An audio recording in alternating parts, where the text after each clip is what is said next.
Hello, everyone. Happy Monday. Thanks so much for joining us today. Hi, guys. Hello, hello, hello. This is your first time. Welcome. Dr. Ryan and I do a training like this every Monday, bringing to you guys a wonderful health topic or a discussion about one of our amazing products. Today, we're going to talk about something that's kind of considered the foundation of life. Sure. Right? Yeah. And those are essential amino acids. So we're going to take a deep dive into a lot about them. Why we need them. Or let's just say we're going to discuss what they are, right? What they do for our health. That's right. Which is a lot. A lot. So many things. It's a lot to cover. I have a lot of notes here because I don't want to forget anything. But you have it all upstairs too. Yes, but we tend to forget things. Who needs essential? There you go.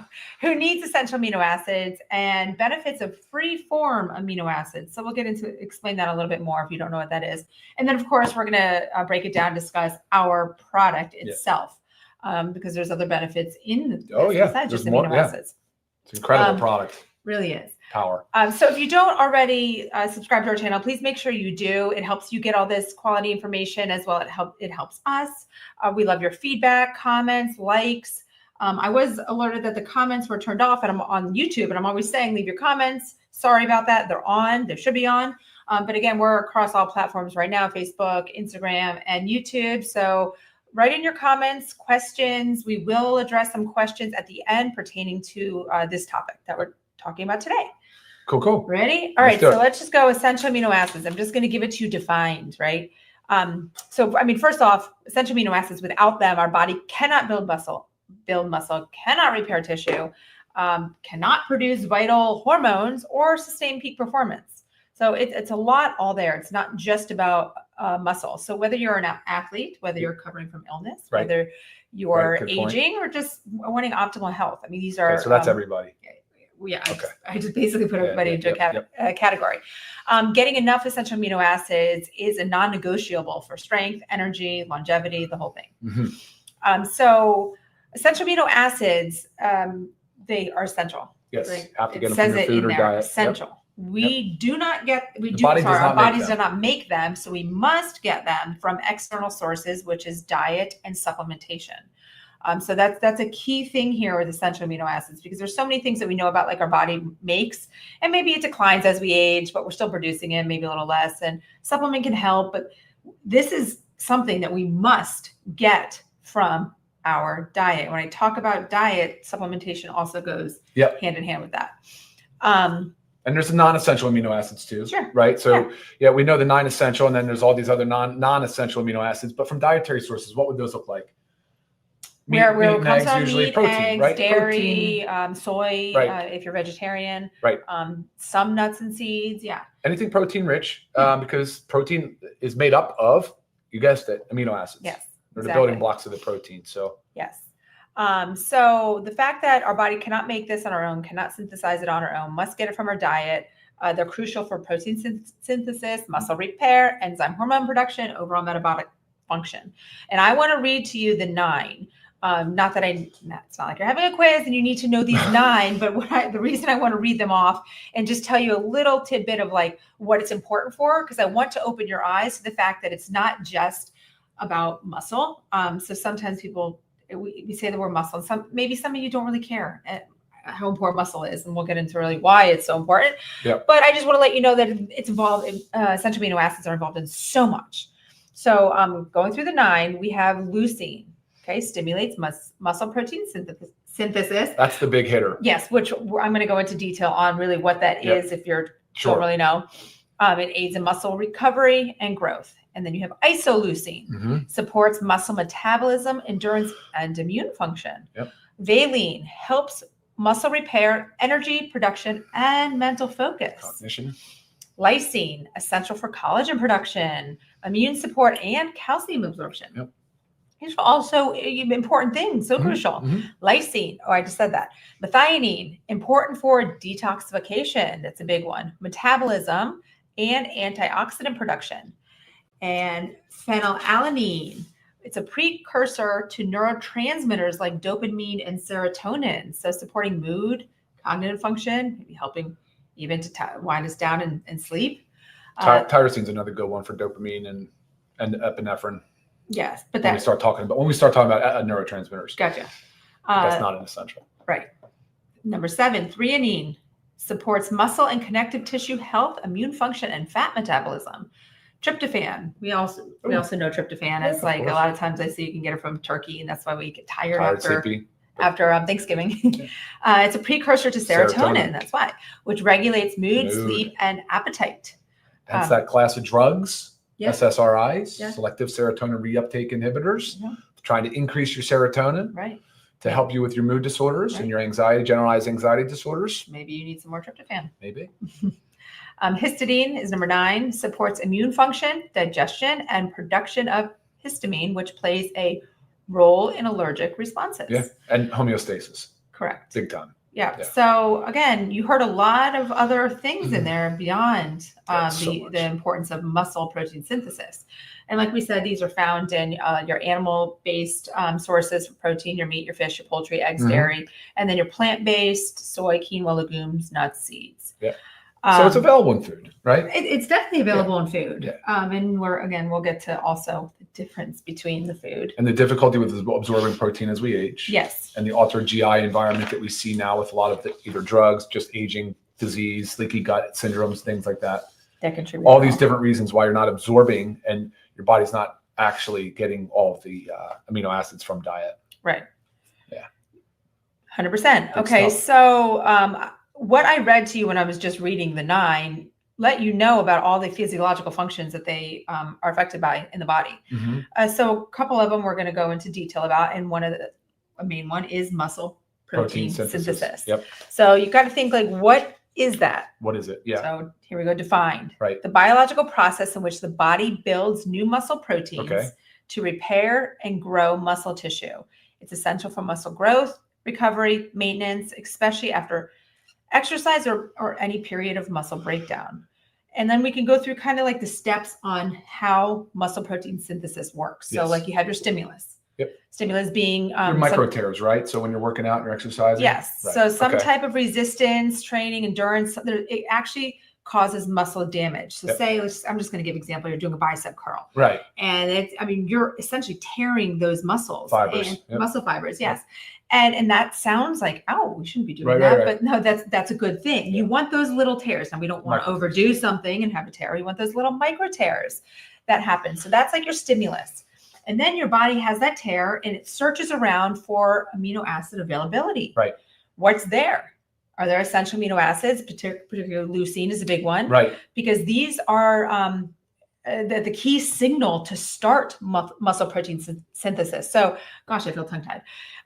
So you have these micro tears. Now your body's looking for those amino acids. And so it can actually do the muscle protein synthesis. Right. So if the amino acids are not there, the whole action is not going to take place. So maybe you're one of those people that you're working out in the gym and you're doing great there, but you're not fueling your body with the essential amino acids that it needs. So it can't really do that muscle protein synthesis as it should. Exactly. Let me pause you there for a moment. And guess what happens when they're not there and the body needs them for critical functions like hormone production? It starts to break your muscle down to free up the amino acids. So that's one of the reasons why just taking branched chain amino acids by themselves, if you only take the 3, when the body is searching for and needs all 9 essential to complete this cascade, it will break down muscle. It's very counterintuitive. It's sort of contradictory to what you're trying to accomplish. You're exercising, taking BCAAs, and then boom, there you go. You're potentially degrading some of your muscle tissue because it needs to free up and release the amino acids into the bloodstream so that they can travel to places that are needed. 100%. That's what it'll do. It'll break down muscle. Right. And that'll happen after about 3 hours, actually. So when people go into these extended fast states, that's the bigger concern with fasting. But even these short windows, like 3 hours or longer, between meals, say lunch to dinner, right? Like if there's no food in there, your body will cease muscle protein synthesis. Right. Yeah.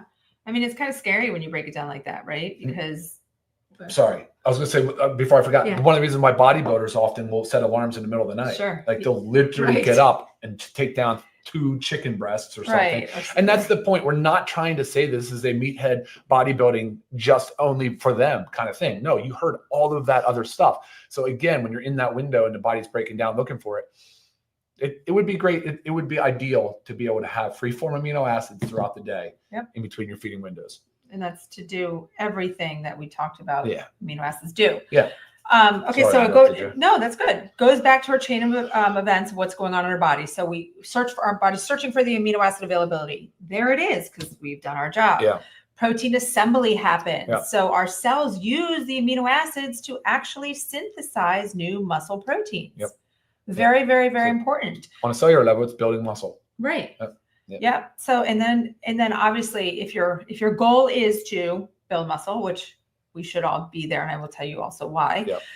But if your muscle protein synthesis exceeds the breakdown, then you are building muscle. Your muscle mass increases over time. So I know that kind of makes sense a lot with like a training standpoint. Yeah. You know, like again, I'm just keep going back to the gym because right now we're talking about muscle, but someone's working out, and if you're not fueling it properly, the muscle protein synthesis is not going to exceed the breakdown, and you're going to either stay stagnant or you might lose a little bit of muscle or. But there are times where you're just sitting at rest, say you're sedentary, or say you're doing long international travels or say you're sick, right? Say you're just laid up in bed for a few days. And we saw that with NASA when they studied the astronauts. What did I just say to you the other day when those guys that have been stranded in space, yeah, they finally come back? I was like, I couldn't imagine the atrophy. What is going to be going on with their bodies. Right. But that was a study that demonstrated that bed rest, that sedentary individuals supplementing with essential amino acids did retain current muscle mass, whereas the ones that did not supplement lost.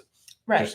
Just started to atrophy and lose the muscle, because remember, the body's breaking it down to free up those amino acids for fuel, not for energy, but for fuel for the other biological or chemical reactions that are needed. Yep. Yeah.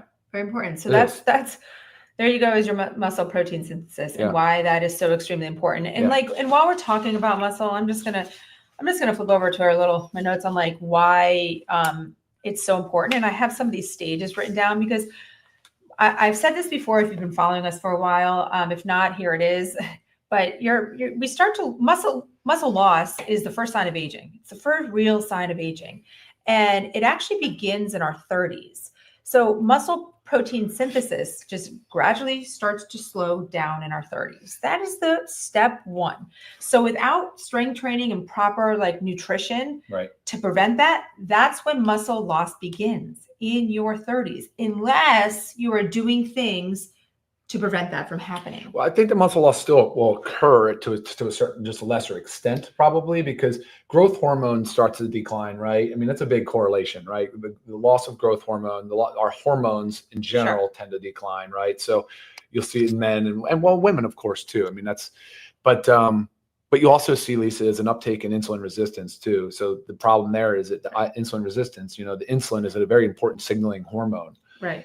And that's I think where you see this acceleration of aging and muscle loss, which will lead to that sarcopenia. I'm sure we'll talk about that. Sure, 100%. But like the things you were saying, you're right. It kind of slows down. I don't know that it stops it or reverses it.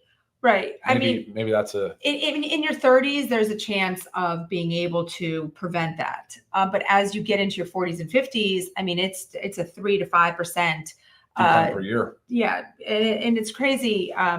It's just crazy to think about that because it's a lot. And if you're not doing what you need, then you're losing muscle at a significant rate and you're just aging faster. And also, if you just heard some of the things Ryan pulled out or talking about like insulin and this, that, you just realize how connected the body is, right? We are a whole, so when we talk a lot about this stuff, things can't just be treated with one thing, which always goes back to so many times when I say like with our supplements, I talk about stacking because each thing has to be working properly for the other thing to be working properly. And it's, again, our bodies work together as a whole. Can't treat like back in medicine, years ago, doctors, you just had a doctor for this and a doctor for this and a doctor for this. And their focus was on those parts. But now it's more and more like we're looking at the body as a whole in combination of all the parts, which is great. So we talked about the muscle protein synthesis. Where else was I going with that? Oh, the age rate. Sorry, I was going down to my age. 40 to 50, 3 to 5% decrease. Age 60, the rate of muscle loss just accelerates so much quicker, leading to the weakness, reduced mobility, increased risk of falls and fractures. And high that mortality too. rate. You've heard that when you're in your 60s plus and you have a fall, what that, and you break something, what that can actually do to you. And I mean, sadly, we also have seen this with your mom, sure, my mother-in-law. Of course. And I mean, she was rocking and rolling, doing great. Yeah. Tripped playing pickleball and cracked her hip. Yeah. And now, I mean, I don't know how much recovery we can go from here. Yeah, but again, we're working with her, right? Yeah. And we're adding in all these essential vitamins, minerals, and essential amino acids. Yeah, I'm telling her every day. Every day. You make a protein shake. Yeah, because I see it in her, and I know it's a common thing, but they just don't have the appetite for protein. There's just not an appetite for it. And maybe you're out there thinking that, like, I just don't want to eat a bunch of chicken and fish, right? And red meat. Yeah, I actually have. I did make sure I wanted to take notes on this because. Not only maybe you don't have the appetite for it, maybe your digestion is not really good with protein or a high amount of protein. Maybe you get bloated, maybe you get gassy. It doesn't, your body's not or maybe you're taking one of those awful meds where you're blocking the stomach acid or inhibiting the stomach acid production in the stomach, and your pH is going up. You can't even digest the food, break the food down. Right. And then protein in the gut is actually a harmful thing because it can alter the GI or the microbiome of the gastrointestinal tract. So, another one of those things. Right. But all the reason why it's the free form, are we gonna talk about free form yet? Or almost. Okay. I was just, because that was actually a good lead into it. Pump the brakes. Right. But so when you think about who might consider taking this, and I've already said a few things that makes it sense, like we should all be taking this, right? But of course you have your athletes and active individuals, very important because of what we're trying to do. Individuals on a low protein diet, we were just saying that, or even a plant-based diet. Plant-based diet, it's hard to get the adequate protein that you need. It's hard to get the amino acids that you need. You can only eat so much, And that's also why you'll hear us when we talk about whey versus plant-based protein, you'll hear whey considered kind of the gold standard, right? Because it has, and they judge the quality of a protein on its amino acid complex.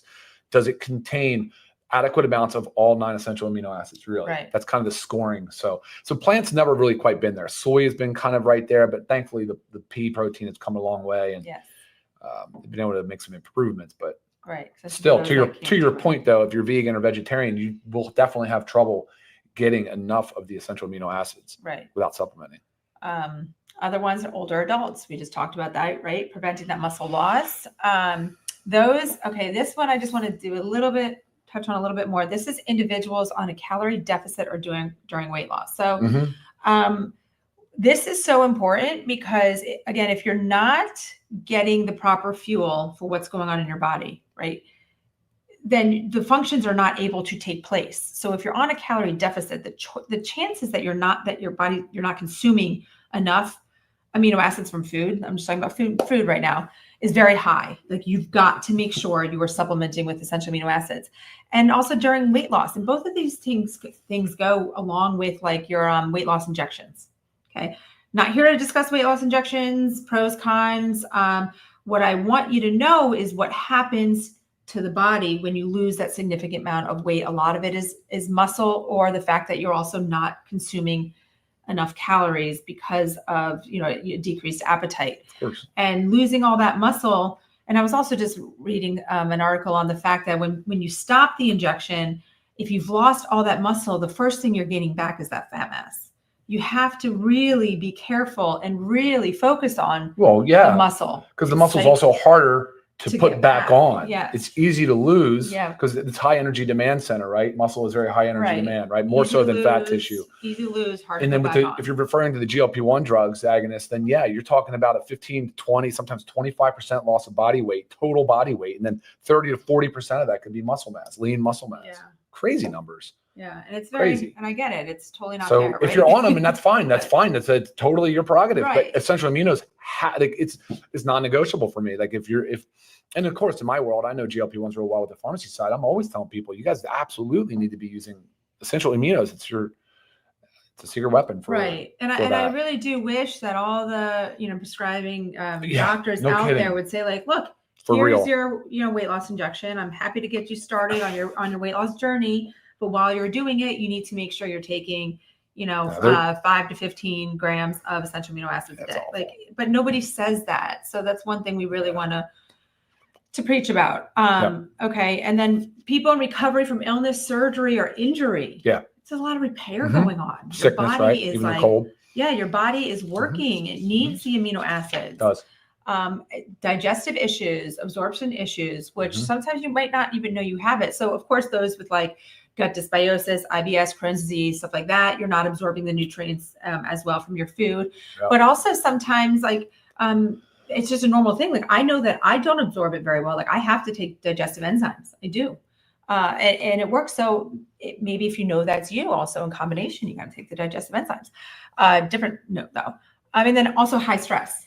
High stress depletes our bodies, or actually increases our cortisol level, and it leads to muscle breakdown. So this could be high stress from just overtraining. Yep. This could be high stress from just our daily stressful lifestyle. So it's doing more than just stressing us out, guys. It's actually breaking down our muscle, and we need to get more of this. Okay.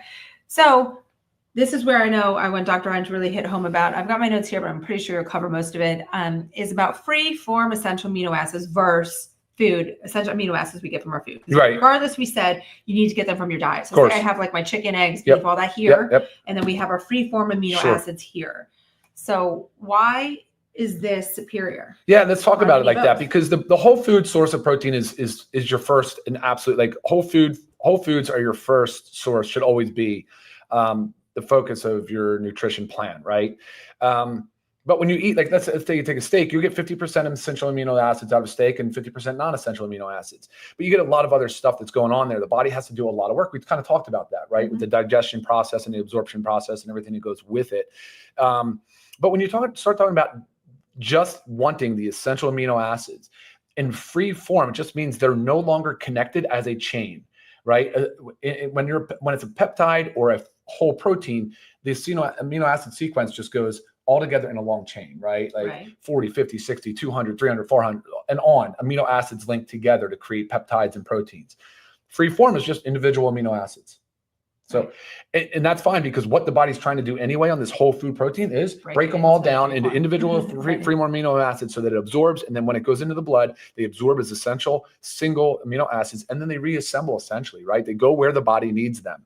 And that's sort of the theory behind it, right? And what's cool about it is that it's proven, it's studied, it's extensively studied, but it's absent calories, right? It's absent like all this other stuff. I'm sure you have some notes on all the benefits of why freeform are awesome, but you know, what a great utility and tool for us to use, especially as we're aging.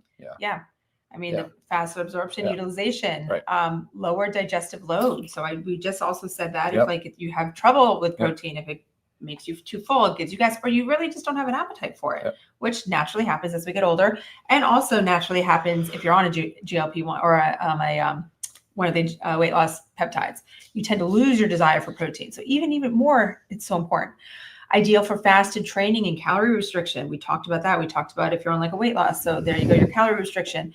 And you say a lot about fasting when somebody says like when to take, like take pre, post, after your workout, or it's great in between meals to make sure. So you said it takes about 3 hours for breakdown to start. Yeah, about that. Yeah. So if say you're having your meal 5 hours apart, have the amino acids, free form amino acids in between those, so we don't have a chance of losing any muscle. You know, especially if you work hard for the muscle, like we just said, it's so hard to put on and disappears so quickly. So preserve that, take care of it.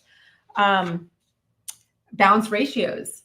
Yeah, that's important, right? Because you kind of want to mimic again what the body is accustomed to normally seeing in nature, right? And for mammals, I mean, it's typically like to achieve the things that we've talked about, you want a certain ratio. It's not 1-to-1 across the board for everything, right? So typically you'd want to see 40% leucine. Of the non-essential aminos that's in there, you'd want to see at least about a 40% 40% concentration of leucine, which is the main BCAA, the branched chain amino acid, but the one you said is most primarily responsible for muscle protein synthesis, but does so many other things as well. But and why he just said branched chain amino acids? Maybe you've heard of those, or you've just heard BCAAs. I know that I work out and I'm supposed to take BCAAs.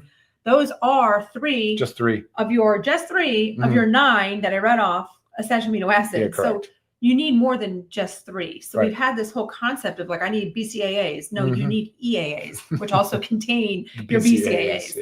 So exactly. Yeah. And also these have no additional calories or fats. So, I mean, I already said in the fasted state why it's important, but it's also if you're watching, your calories. Sometimes, you don't want to say, I'm going to put a 50 calorie powder in. You're like, maybe you're don't want to do that. Yeah. 1 to 3 times a day. Exactly. No Or carbs. you're looking at a whey protein or 100 calories, right? 102 Right. calories for the plant protein that we have. Right. So for somebody like me that's trying to hit a protein goal, I'm 215 pounds. If I'm hitting a protein goal and I'm trying to shoot for a gram per pound, and I can't afford to put that many calories on, I can use essential aminos to help me achieve that goal. Now that is a debatable topic. You and I debated this on a prior Zoom, I think, where can you count essential amino acids towards your protein goal? I say yes. She kind of says no, and it's fine to be somewhere in the middle because there's no real clear science where you can say, oh yeah, whatever. So anyway, right. I do think it's that beneficial though. Sure. I really do. Right. Okay, so I know you might be wondering dosing if you haven't been taking it. We talked about when to take. Yeah. And then the dosing of it. So personally, typically I always take 2 a day. Now, depending on what may have done that day, or if I had for some reason not consumed enough protein, which I do a very good job at. So it's rare, but I always make sure 100% I get 2 servings per day. But a lot of the research says, for maximum benefits, 3 scoops a day, or 5 to 15 grams. Okay, so I do want the viewers to understand though that when you look at a supplement facts panel, which we're huge advocates of you guys reading supplement facts panel and learning how to interpret what exactly is on them, you would need to add up the amount of essential amino acids in here to figure out exactly what weight of essential amino acids you're getting, because there's other things in here. We have non-essential amino acids in here. We have arginine in there at 500 milligrams per serving. We have citrulline in there as 3 grams, so 3,000 milligrams per serving. So those don't count, right? So from a dosing perspective, the literature supports 3 grams and above for essential amino acids. Recently, as far as this was what I was looking at on my phone, recently, as early as March of 2025, I think it was. I'm sorry, that's the month we're in now. So I don't know, maybe it was just published. Okay, so it was just published. Yeah, published 2024. Anyway, it looks like it was March of 2024.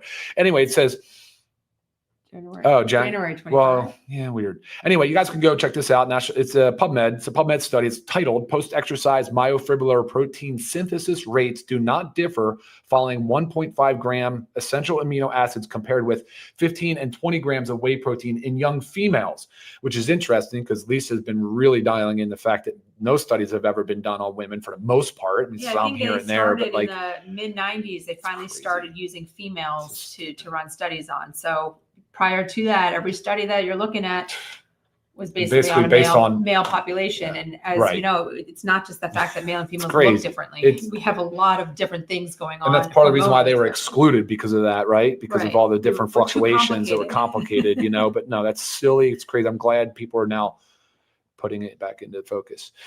So basically it goes on to say, let me see. It basically goes on to say that 1.5 grams of essential aminos